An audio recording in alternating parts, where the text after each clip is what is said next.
Today's postcard is of Alma Wharf in Alma, New Brunswick.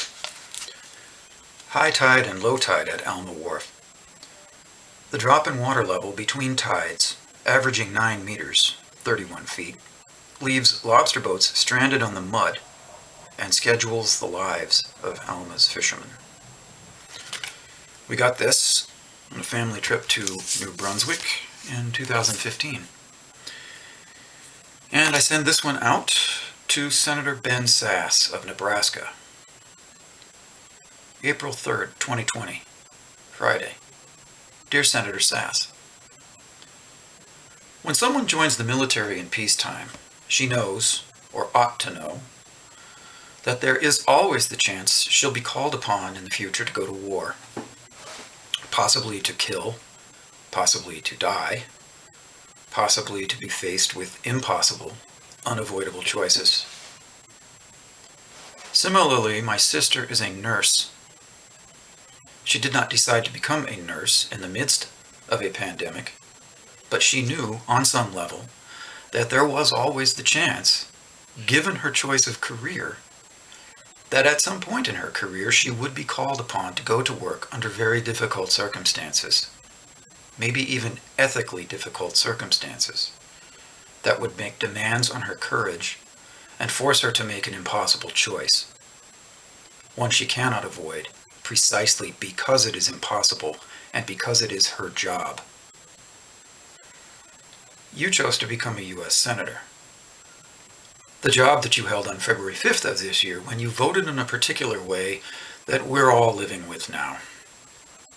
Well, fewer of us are living with it than yesterday, but you know what I mean. No one drafted you into becoming a U.S. Senator.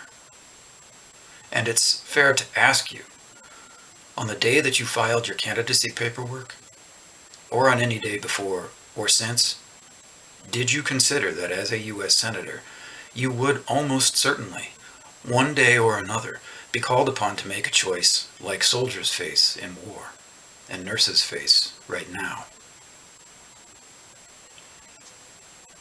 But unlike those kinds of choices that soldiers and nurses face, the choice that you faced on February 5th was not impossible.